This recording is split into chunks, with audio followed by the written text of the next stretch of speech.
Good evening. Pursuant to the New Jersey Open Public Meetings Act, adequate notice of this meeting has been provided by advertising such notice in the Home News Tribune, the Asbury Park Press, the Board Office, the schools, and on Cablevision Channel 118 and Verizon Files Channel 24, and by filing such notice with the Township Clerk. This meeting was scheduled for Tuesday, December 12th, 2023. The Board will take formal action on payment of bills and other agenda items. Mr. Merritt. Thank you, Mr. Giordano. The Old Bridge Township Board of Education acknowledges that the law of the state established as members of the public, including members of the board, have the right to record public board meetings using audio or video recording devices, provided that that act of recording does not interfere with the business of this public board meeting. Therefore, the board makes it known that any such recording is to be considered a private recording of the individual and in no manner represents the official record of this board. The board therefore takes no responsibility for such private recording and completely disavows any future use. Roll call. Ms. D'Antona? Present. Ms. Jodrey? Present. Ms. Lent? Here. Mr. Marqueta? Here. Mr. Slade? Here. Mr. Singh? Mr. Solikowski? Here. Mr. Weber? Here. And Mr. Giordano. Here. Quorum exists. All rise for the Pledge of Allegiance.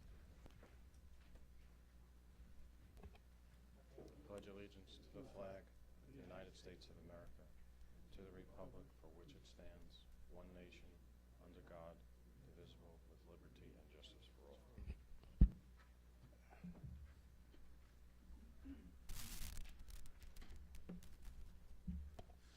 Okay, who would like to read the Code of Ethics Corner next week? I'll do it. Oh, Mrs. Slade. Oh, Mrs. Slade got it. will do. All right. Thank you. Approval of minutes, item number 1. Any questions or discussion? Okay. Next week we'll have our report of the student representative to the board. Recognition, item number 1. Any questions or discussion? I'll go over the retiree next week. We have one so far. Thank you. And anything under superintendent's report and progress towards goals you'd want to address tonight, Mr. Cigino? Tonight, we're going to have the auditor's report, and I'll turn it over to Mr. Mara, and he can introduce our auditors. Thank you, Mr. Cittadino. So present with us tonight in the audience is Mr. Michael Pinnell. He's a manager of Samuel Klein and Company, who has prepared the audit for the year ending June 30th, 2023. Each board member, in your packet, you have 2 documents. One document is referred to as a synopsis of the audit, and the other document is called the budgetary comparison schedules. Mike will be reviewing some of the contents of the budgetary comparison schedules and will be available for any questions of the board. Also, I did bring copies of the actual, one copy of the actual CAFRA and the management report. If anybody would like a copy of this, we can send it to you, or you can pick it up, or we could also send it to you digitally, but it's a large document. Thank you. Mr. Michael Pinnell.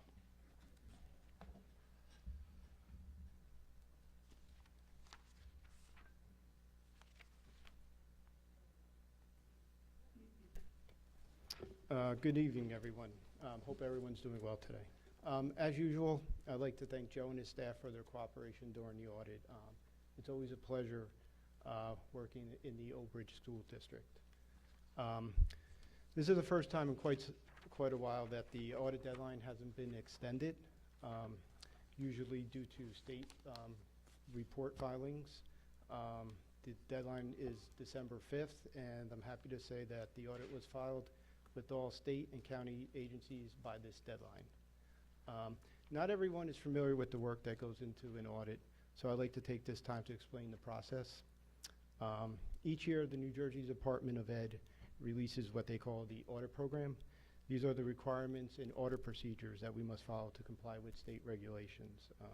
These regulations are divided into 3 sections. There's general compliance, specific compliance, and reporting. I'd like to highlight some of the relevant compliance testing that we do, and then go over the report format of the audit. Just a reminder, the audit that we perform is not 100% of verification. All our testing is based on samples, And we based our conclusions on these samples to determine if there's any weakness in internal control. Okay, so to start, general compliance begins with an appointment. The state of New Jersey requires that all schools districts have an annual audit. This audit must be performed by a licensed accounting firm and must be appointed by the school district. My company, Samuel Klein and Company, is a licensed firm within the state of New Jersey. We were founded in 1921 and have been performing audits ever since. And I've been with the firm for over 25 years, and we currently audit 12 school districts in the state of New Jersey. Second aspect is the scope. Before you could begin an audit, you have to know what your parameters are. So the scope here is we follow the actual school year of the school district, which is July 1st of 2022 through June 30th of 2023. Some of the audit testing that we do is under general compliance is we review the minutes. We'll go through the minutes, mostly pick out financial information and abstract it just to get a better idea of what happened. Another audit test that we do is we look at the application for state school aid. This is the count that takes place on October 15th. What is also based on your state school aid. So what we'll do is we'll make sure that the school district has the required supporting documentation to support that application on file. We also look at your budget. We'll look at any budget transfers, make sure they are in conformity with state regulations. We look at bids and contracts. We look at expenditure classifications. There's a chart of the State of New Jersey Department Ed has a specific chart of accounts which must be followed, so we'll make sure that the school board is following these regulations. We look at ledgers, year-end procedures, and when necessary, we'll provide the school board with adjusting audit journals. Section 2 is specific compliance. These are your these are geared toward more specific funds within the school board. First one is your general fund, which is known as your Fund 10. We look at the board secretary's report. We look at the treasurer's report, make sure they're in agreement with bank reconciliations. We'll review those for accuracy. We look at if there's any unusual items on these reports, and we'll follow up with that. We also verify revenues and receipts, such as your unrestricted state aid payments that come in twice a month from the state. We'll verify your district state or taxes that are raised in the budget. We also look at payroll testing. We'll sample, we'll do a sample size of high salary employees. We'll do a random sample. We'll verify pension. We'll trace salaries to approved contracts. We'll also look at health care and withholdings on that. We also do test of transactions for expenditures. So we'll do a sample of your vouchers or your purchase orders, where we'll make sure that there's proper support, there's signatures, that they're being approved on a bill list. We also look at your fund balance classifications, make sure that there's backup to support those balances, such as there's an excess surplus calculation, if you have approvals for capital reserve accounts, maintenance reserve accounts. So we take a look at all that. And we also trace the 2 deferred state aid payments. We'll make sure those come in the month of July. The next fund I'd like to speak about is the Special Revenue Fund. This is your grant fund. These are all your restricted state and federal aid that come in, grants such as the No Child Left Behind, chapters 192, 193, your non-public, any local grants, and then just recently there was the American Rescue Plan grants and the COVID grants. All those funds and expenditures get recorded here. Also, which is new just for a few years, you have to record your student activity funds here. I know in the past, before Joe was here, there was, had some comments and concerns about the student activities. And when Joe got here, he made it a point to clean up the student activities. And I can say that since Joe's been here, there hasn't been any issues with the student activity accounts. I know that we have met with coordinators and we work with them. And I know they bring in, used to bring in to the Business Administrative Office their records for CJ to review to make sure that all the expenditures are student related. Next fund I'd like to speak of is the Capital Projects Fund. This is the fund where all your construction projects are recorded. Anything to do with boiler replacements, if you had roofs, floors, new windows, any of those projects need to be recorded here. And we check any funding sources. Capital reserve account, money gets deposited in here, and we'll verify any expenditures to make sure they're all construction related. The next fund is your debt service fund. As it relates to overage, if you have to sell bonds to fund any of these projects, that'll get recorded here. So currently, there was a bond sale back in 2022 for the high school construction. So all the bond principal and interest gets recorded here, and all payments are made from this account. Fund 60 is your enterprise fund. This is where your food service records are recorded. We look at child nutrition programs to make sure that the reimbursements are being properly processed. We look at lunch applications. We also look at the food service contract to make sure that if there's any guarantees that they're being met. Couple other things. That pretty much takes care of all the financial funds. There's a couple of other categories that we have to look at as well, which are capital assets. We have to verify that your capital assets are being updated each year.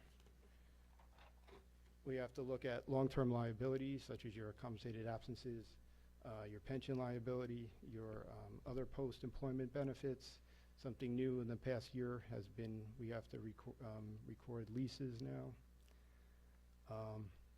And then there's the single audit we have to perform. That's grant testing. There's a whole set of guidelines for that known as uniform guidance.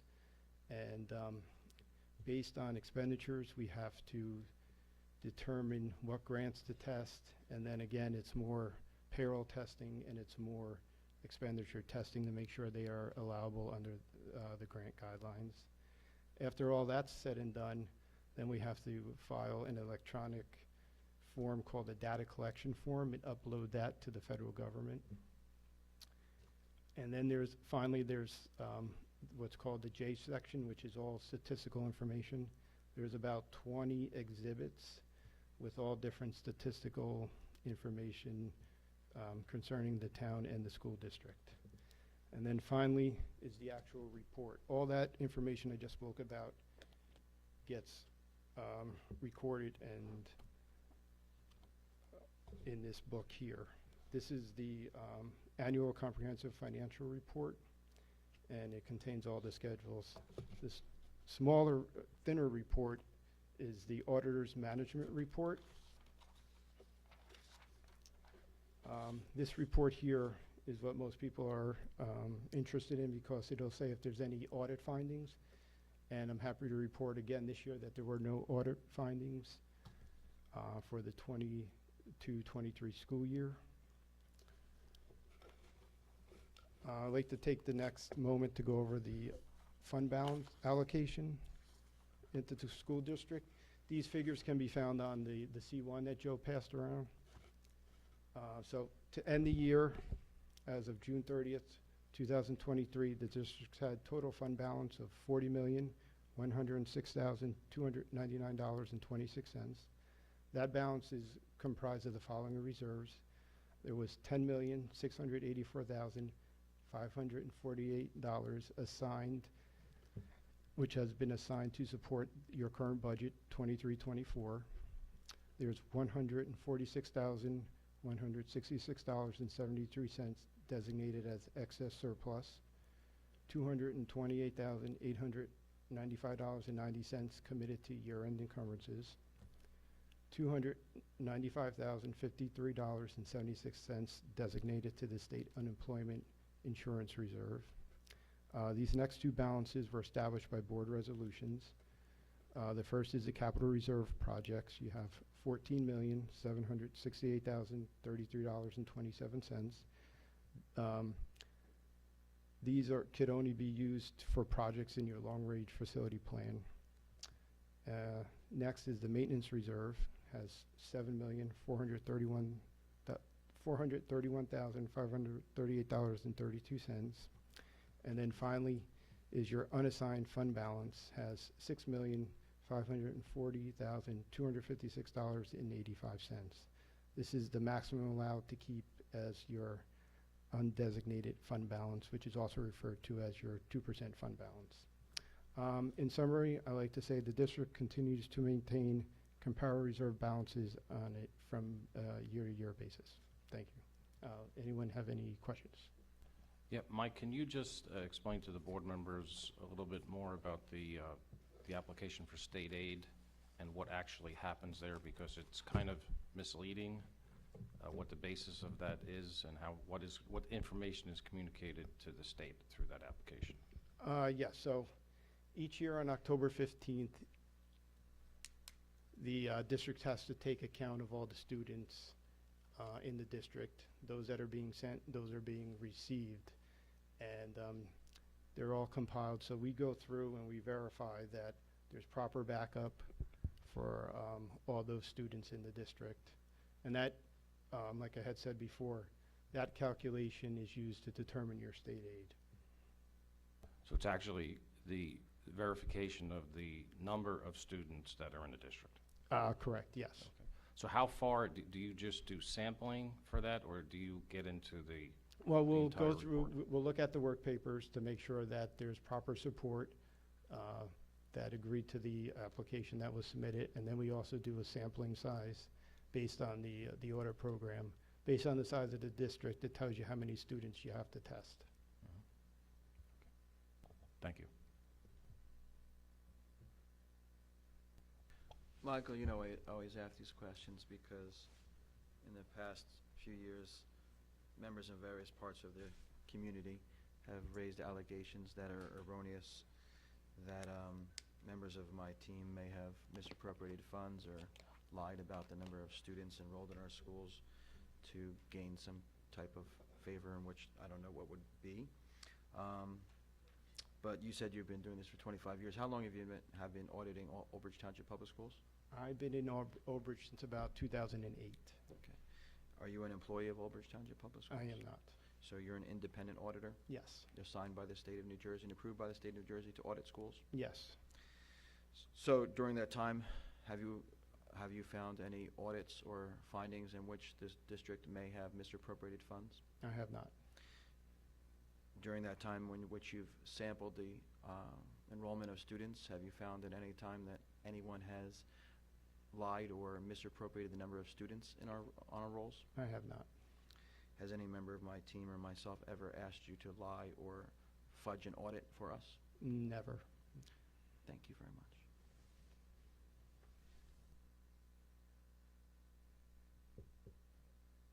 Thank you. Any other comments from board members? Okay. And any correspondence? Oh, sorry, did you? Thank you, Mike. Thank you. No Have a good night, correspondence. everybody.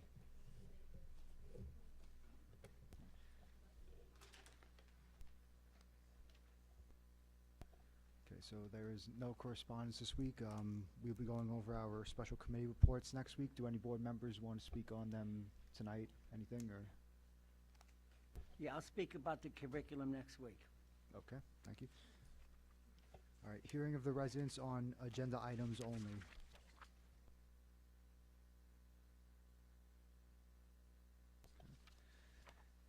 Seeing none, moving on to policy. Any questions or comments? curriculum and professional development, items 1 through 5. Any questions or discussion?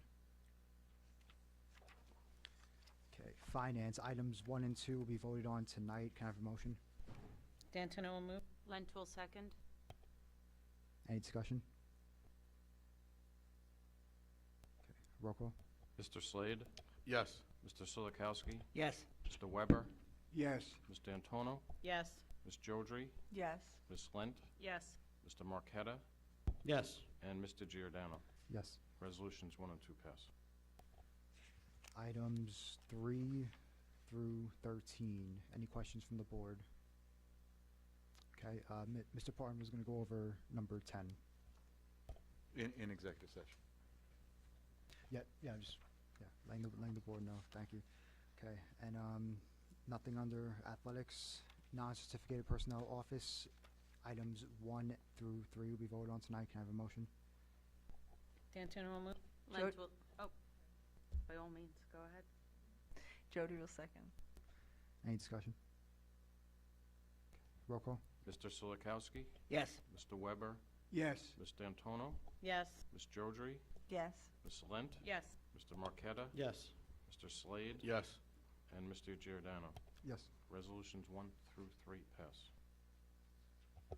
And items number 4, well, nothing there yet. Okay. Non-certificated personnel, operational, item number 1. Can I have a motion? Jody will move. D'Antonio will second. Any discussion? Roll call. Mr. Weber? Yes. Ms. D'Antono? Yes. Ms. Jodry? Yes. Ms. Lent? Yes. Mr. Marqueta? Yes. Mr. Slade? Yes. Mr. Silikowski? Yes. Mr. Giordano. Yes. Resolution 1 passes.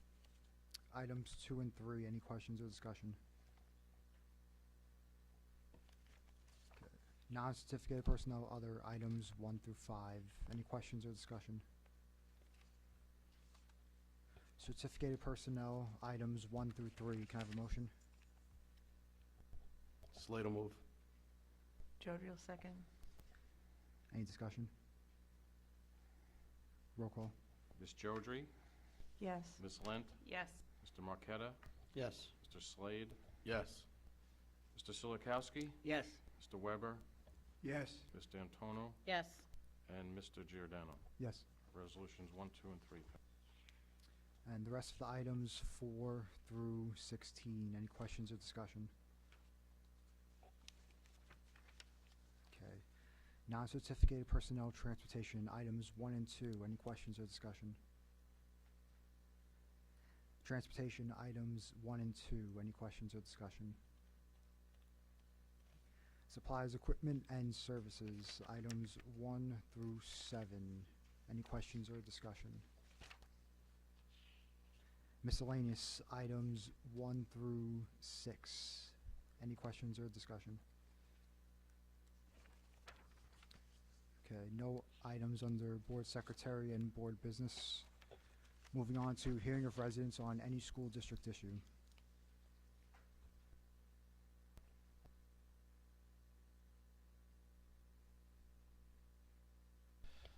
Hi, Scott Mazzella, Public Relations Coordinator. Just want to give a shout out to Old Bridge High School peer and Guy Lassen. You know, my job, sometimes I get to be on the front line of just witnessing something pretty amazing. And Guy and the peer students today went to, I think it was 8 schools in the administration building to collect toys for Tots. And they filled an entire school bus, like not a little school bus, a big school bus, to capacity, and they rode in another school bus, and they brought what had to be thousands of toys down to Neptune to the Toys for Tots collection place. I mean, we're talking thousands of dollars and thousands of toys. It's going to make so many kids happy, so I want to make sure to give them a shout out. And thank you to all the families of Old Bridge and all the kids who donated, and I hope everybody enjoyed a special treat today as Santa joined everybody. Somehow, I don't know how he arranged it. He's so busy this time of year, but he came down to help out, and it made the kids very, very happy. And you can see a whole video about this on all our social media pages, so check it out. Thank you.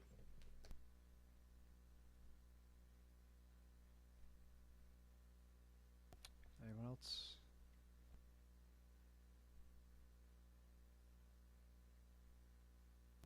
sorry, microphone. Yes. My name is Antonio Carvalho, 27 Creighton Circle. I'm here to address policy 5756 and why Old Bridge needs to adopt this. To me, this is a political policy. These facilities were designed with men's rooms and ladies' rooms. Now, I've grown up in the Old Bridge school system, 38 years in Old Bridge. I've worked construction all over the world. Everybody has bathrooms for ladies and men. Now, I understand that we live in a new culture where we have alternate genders.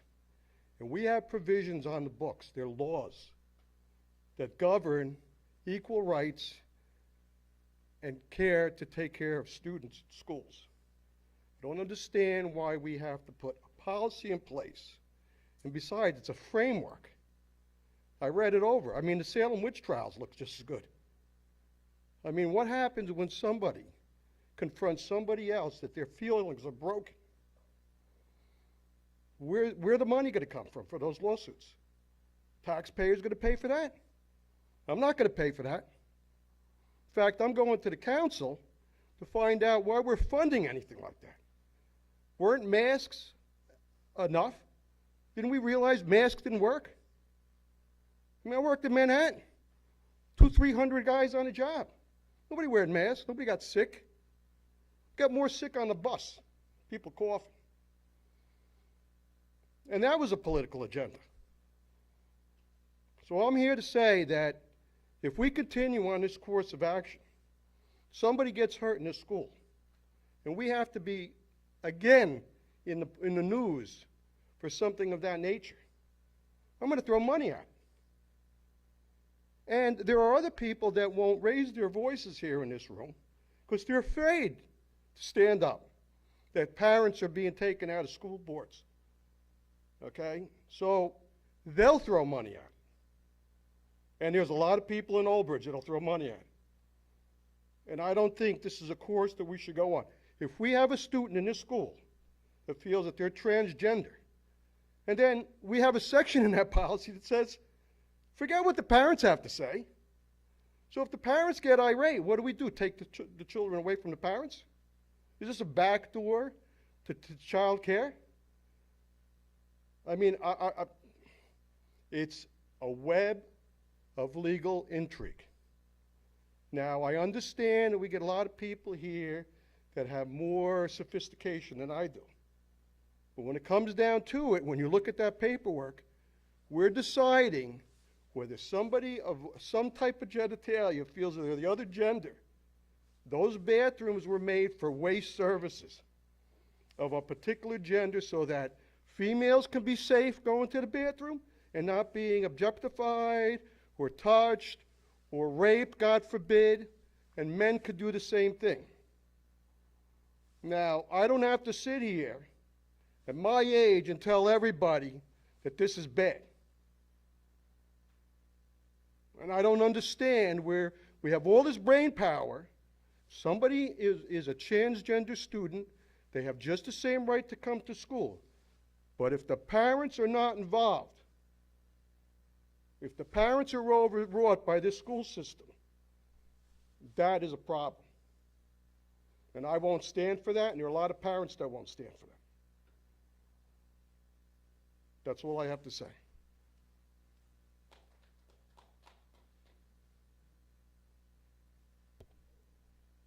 Hey.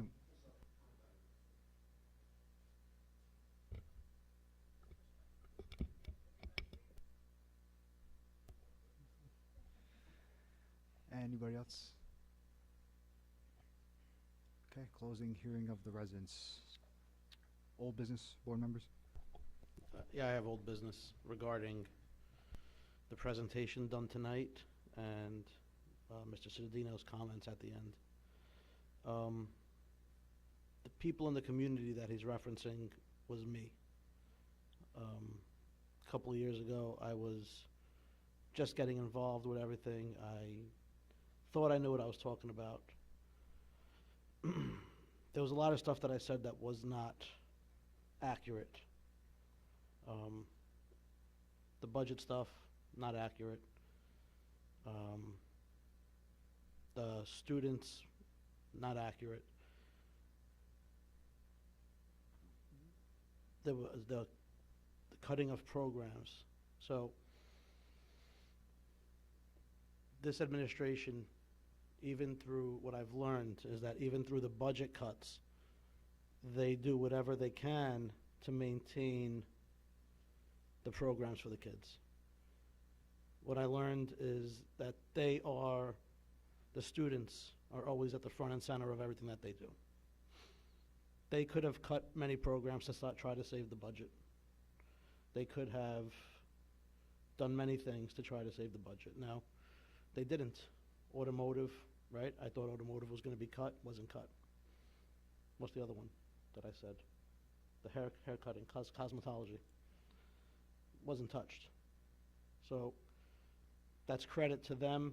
Joe Mara, who I made pretty, like Dave said, egregious claims, does a heck of a job with the budget, as you could tell.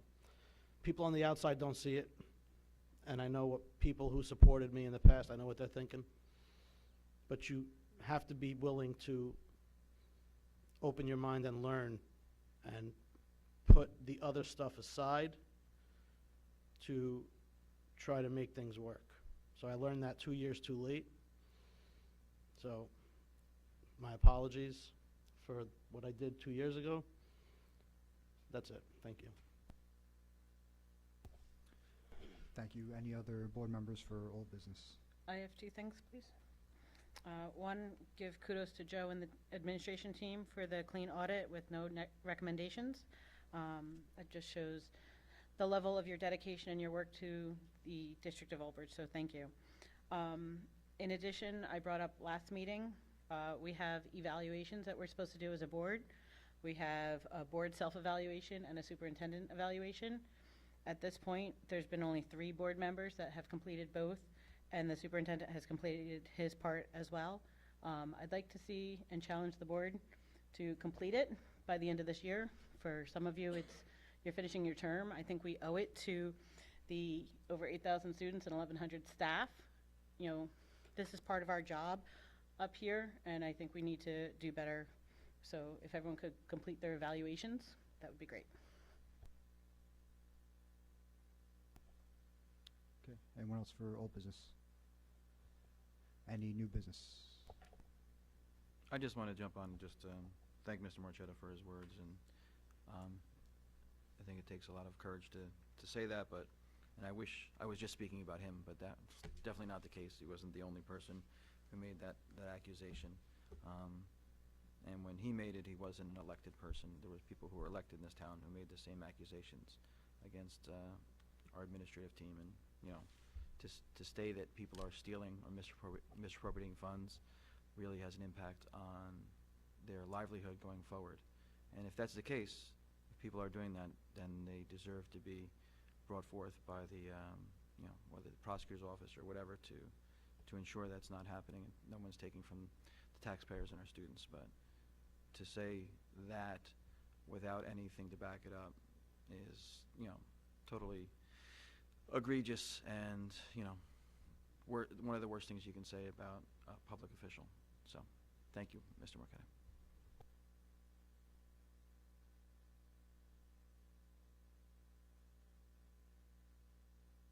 Yeah, I want to discuss for a minute about one item which is going to be new to the full board this year, which was we made a presentation about were we ready to go in to the 3- and 4-year-olds coming into the system.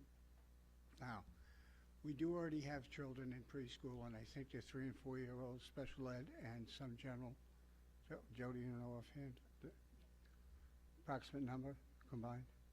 Ballpark, doesn't have to be totally accurate. Okay, so the obligation that the state has decided that once we file the application and it gets approved is set it based on the average class size of 550 students. So what they're saying is they want as much as possible, have a class that includes 15 students, 10 students who will be general education students, the 3 and 4-year-olds, and then 5 students who will be some, various categories of special ed. So a couple things we'll have from that. Based on the 550 students, they want us to have 2 full grades, which would be 1,100 students at its maximum.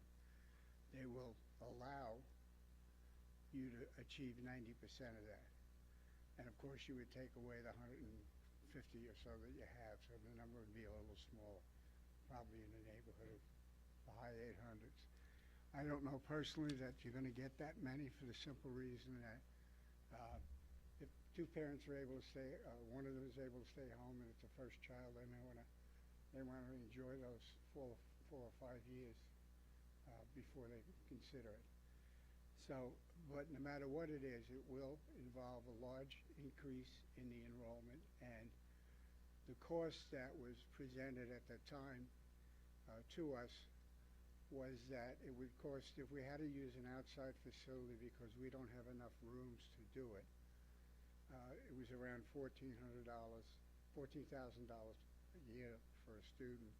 And if they were in our building, it would be roughly $1,100 to $1,200. Now, since we're at $22,000 for all students, I can't imagine, unless I don't even know, are all of these teachers going to be totally certified to the state standards of a full teacher, or are they going to be something in between? That hasn't been clearly articulated, at least that I recall. So I just want to make everybody aware, one of the things, since you're in the budget process now, is if you're ever going to put this in place, now's the time to try to find things that are going to reduce your cost. And one of those things to consider is what's done in a lot of other towns in this district and the state, where if you have 2 small schools, you do something, one of them then turns into a kindergarten, 1st and 2nd grade, and the other one is 3rd, 4th, and 5th.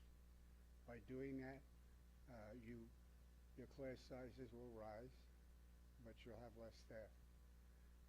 But whatever other things that can be found to raise money, because I don't think the number that was given to us by Dr. Tui, which you got from the state, is going to adequately cover.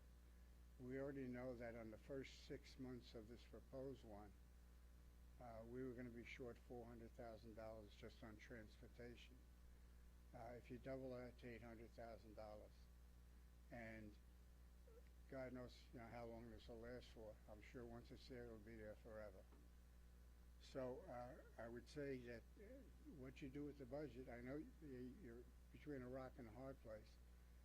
You're going to get 2% as the cap, and you have to spend all 2%. So you don't really have any other way of raising the taxes, do you, Joe?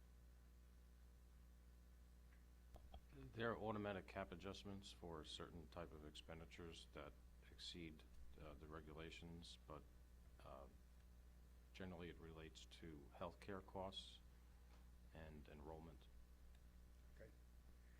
All right, so I'd say just be alert for that, and I'll send, or I'll ask Dr. Tui to send out, if you don't have it, the proposal that was given to us at that meeting in which we decided not to go forward with the application. Thank you. Thank you. Any other Didn't new we- business? I'm confused, because didn't we vote to not go through with the application? Yes, we did, but the problem is the process is still alive, and at some point it's going to have to be done. And what I'm Yeah, that saying- would have been part of the strategic planning that we've never had the meeting on that we were supposed to have in the beginning of the school year. Well, you didn't get the application for this one. They only, if you go on the state line, Dr. Tui explained at that meeting that they only got the information on late July, and then we voted on it in August. Yes, we knew that. We needed to apply for it to get the information. We voted it down, and it was something that we were going to look into, and the administration was going to look into over this school year to see if it's something that we can making the budget work next year. Yeah, I'm just trying to be helpful in letting people know what the potential cost is going to be. And I won't be here after December 31st, so I thought I'd share it now. Any other new business? I just want to say, and part of the reason we voted it down was because it took programs and services away from special education students. No, I'm not questioning the vote on voting it down. I think that was totally appropriate at the time. What I'm saying is I think there's a lot more here that has to be thoroughly investigated. Because the problem's going to be when you don't have enough money to do it, you're going to have the public at your door whining or complaining justifiably, why don't we have a state program that the state says we should have? Okay, anyone else? Yes. Just to change the, I guess, the tone, I'd like to have the opportunity to kick Joe off the throne of his ugly sweater title that he got last year. So I was wondering if you guys are interested in doing the ugly sweater thing again this year. Yes. Sure. Chipping money, $10, and Yep, The winner he cannot goes go to- out on a high note. We gotta take him down, that's what I mean. We got to kick him off that throne. So if we're and next meeting, wear your ugly sweater and Okay. or the sweater that you think is nice that we think's ugly, and the winner will go to our your favorite charity. So good. Great. Never- Yep. And as a reminder, the next meeting next week is going to be at 7 o'clock in the auditorium.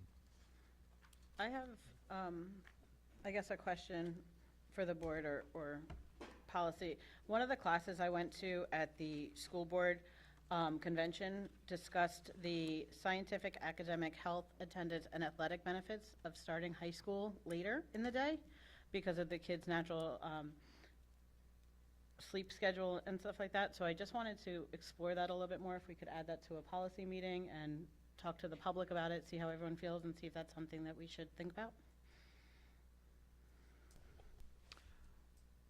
I think, I think we talked about this, it was briefly looked into, and at the time, there wasn't a lot of support for it, but I see no reason why not to look at it, especially, you know, as a board member is requesting more information on it. I think it goes beyond policy, though, because it's going to impact transportation. Parents, you know, a parent might not look at maybe a policy as a concern, but maybe if it's, you know, we talked about long-range planning type of meeting, that would be maybe more an appropriate area where it begins, because you're going to affect childcare issues, you're going to impact busing services. So it may even impact, obviously it have some impact too on the township's before and after care as well. So if it's, you know, Mr. Parton, I don't know, you serve other districts as well. Do you know where they kind of look into that and investigate it? A lot of times it's in a completely special meeting, the committee of the whole, for whatever purpose, but it cuts across curriculum, athletics, finance, and policy. So it would probably be a committee of the whole no matter what. So you could start it as whatever committee you chose to do. Everyone would be involved. Well, if I'm going to stir the pot, I might as well stir all the pot. All right, so do you want to, maybe we'll set a date for after the new board members are on, and start it for January? Okay.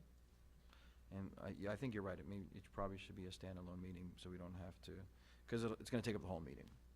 So there's no sense in having, you know, other issues on the table that are not going to get the services or the time that they need. So we'll work on it, put something together for a future meeting.